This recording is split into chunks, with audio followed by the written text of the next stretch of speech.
In April 1991, a man was found dead in his apartment after a week of telling friends that something was trying to kill him. Did he literally scare himself to death, or was his passing the result of a terrifying curse?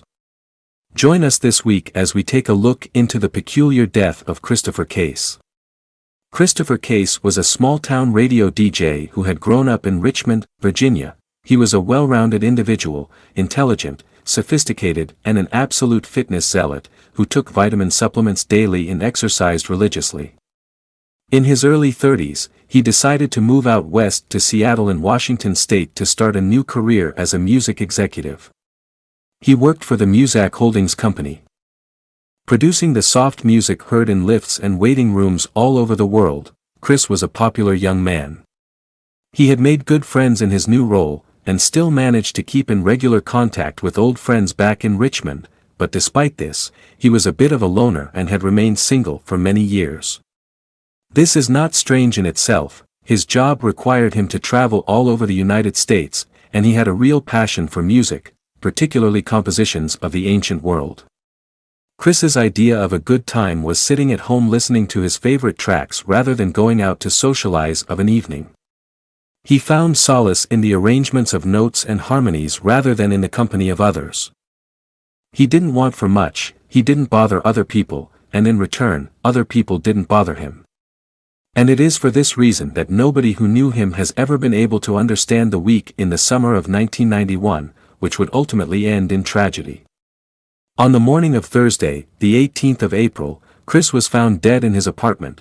There was no sign of a struggle having taken place or a forced entry. His body was discovered fully clothed, sitting inside his empty bathtub in a kneeling position, with his head resting against the wall. It appeared as though he had simply fallen asleep and passed away, but when police officers searched the residence, they found a multitude of crucifixes, books on the occult, and saw that salt had been poured at the entrance to his home and along every single skirting board inside his apartment. They also heard religious music playing quietly in a number of rooms. At the scene, the coroner was able to determine that Mr. Case had died of heart failure. He was just 35 years old. Whilst the circumstances surrounding Chris' death and the state in which his apartment had been found were indeed odd, to say the least, the story which transpired over the following months of the investigation read like something straight out of a paranormal thriller. Shortly after his passing, friends reported that, in the days leading up to his death, Chris had called them in a panic on numerous occasions, saying that something was after him and that he feared for his life. He told friends that he was certain he would be dead before the end of the week. This baffled authorities, and what was originally thought to have been a death by natural causes would take on a much more sinister twist. After weeks of looking into the case, investigators discovered a very chilling side to this story. As it turned out, on the 11th of April, 7 days before his death, Chris had embarked on a business trip to San Francisco, meeting with other executives within the music industry. At some point during his visit, he had been introduced to an older woman who shared his passion for music of the ancient world, particularly that of Egypt and other Mediterranean civilizations.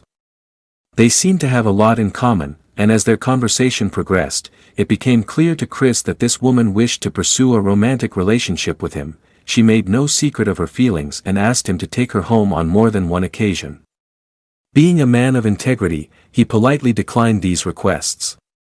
She was an attractive lady, but her intensity had unnerved the young executive. This, coupled with the fact that she was at least 20 years his senior, led Chris to suggest that they call it a night and go their separate ways. But this only seemed to anger her. She felt the full force of his rejection and then said something strange. She told him that she was a witch, that she would put a curse on him, and that he would be sorry. She told him that he would be dead within a week. Chris, who thought of himself as a rational individual, simply shrugged this off. He did not believe in the paranormal or supernatural, and he was not religious in any sense of the word. So he disregarded her threats and traveled back to Seattle the next day. He would relate this tale to his friend Sammy Souter upon his return, who would dismiss it with the same supposed rationality, and certainly, at least for the first few days after his return home, he completely forgot about the entire incident. However, on the morning of the April 14th. Chris called Sammy in a panic, saying that he had been kept awake all night by the sound of whispering voices coming from somewhere inside his home, though he could not find the source. He would also go on to say how he had seen shadows moving around his apartment, even though he was the only one there, and that he felt like he was being watched during the night. This conversation would be the first of 3 frantic phone calls that Chris would make to Sammy over the next few days. On the 16th, he called to tell her that something had attacked him during the night. He had woken to find himself paralyzed, being throttled by unseen hands. The attack was particularly intense and violent.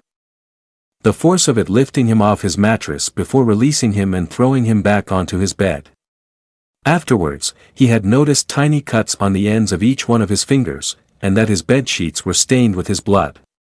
This instance would prove to be too much, and on the morning after, he visited a religious bookstore called Evangel Incorporated. The store manager, Rodney Higuchi, described how Chris had entered the store, walked over to one of the displays, and picked up a handful of crucifixes. Mr. Higuchi asked him how he intended to use them, and Chris told him what he believed to be the truth of the matter, that he was being attacked by paranormal entities, and that he needed to defend himself. Rodney assisted as best he could, and recommended a number of books on the subject of fighting witchcraft. Between his visits to the bookstore and his calls to concerned friends, Chris had begun a determined effort to fend off whatever mysterious forces had been tormenting him, and by the afternoon of the 16th, the battle lines had been drawn.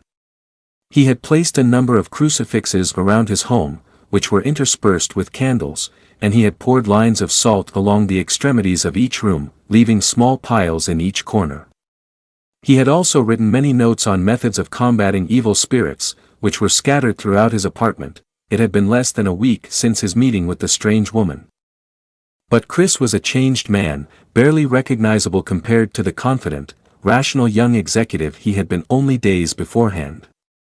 This was an obsessed individual, determined to the point of it being detrimental to his health.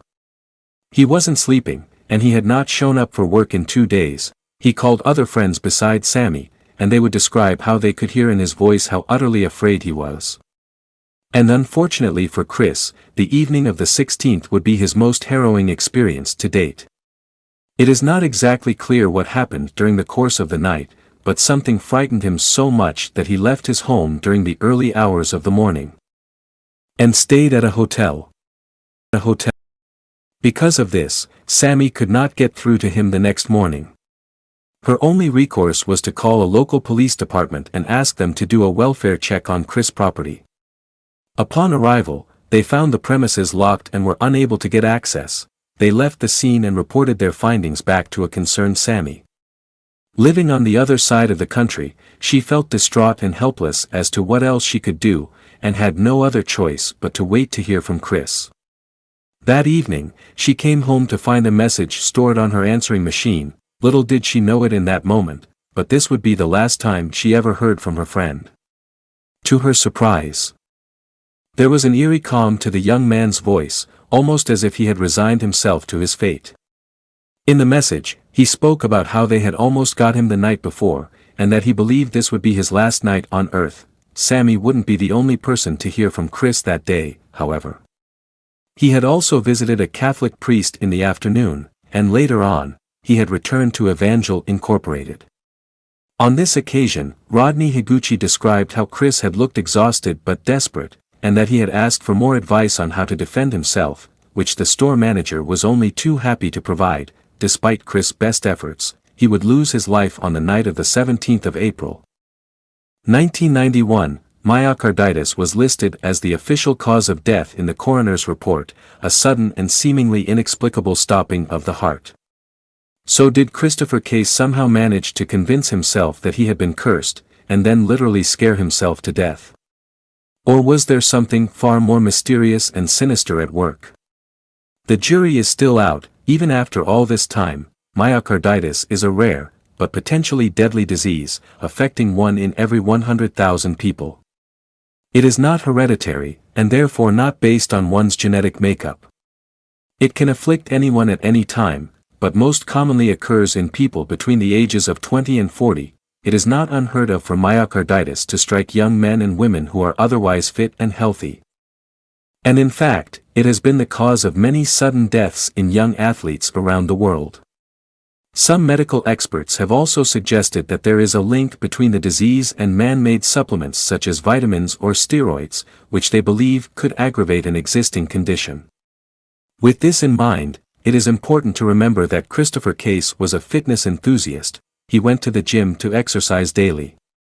He also took vitamin supplements, and at the age of 35, he was well within the scope of being affected by this disease. However, close friends and relatives of Mr. Case are not so quick to just accept the possibility that he died of natural causes. First of all, there are a variety of other symptoms which usually manifest in sufferers of myocarditis, such as chest pain, difficulty breathing, and general fatigue.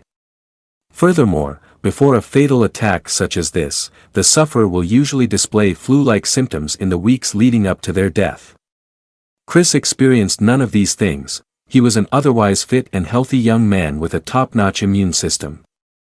And then there is the small matter of Chris's mental state during those last 5 or 6 days. As we have already established, he was a stable individual and not prone to such flights of fancy regarding the paranormal, so why did he suddenly and inexplicably change? Is it really possible for someone to go from being a sane, rational young man one day, only to change to a desperate and obsessed wreck of a man the next? It makes absolutely no sense. Finally, we are faced with the fact that Chris knew he was going to die. He predicted it with alarming accuracy, saying to his friend Sammy on the 17th that he knew he would not last the night. What are the chances of an otherwise fit, healthy and mentally stable young man dying of natural causes after a week of saying to friends that he feared for his life? One has to wonder whether there is more to this than meets the eye. Whatever happened during that week back in April of 1991, Chris truly believed that he was being haunted and ultimately hunted by something utterly sinister and horrific enough to literally scare him to death. After days of being tormented and tortured at the hands of who knows what, he finally succumbed to his fears and left behind a tantalizing mystery, which will probably never be solved. You may be wondering why the police never followed up on the identity of the woman who supposedly put this curse on him, but his death was never seen as suspicious and so it did not warrant that kind of investigation. Besides, Chris took her name with him to the grave. Whether he died of a terrifying curse or whether it was simply all in his head, this case is no less heartbreaking for those who are close to Chris, and we can only hope that he rests in peace.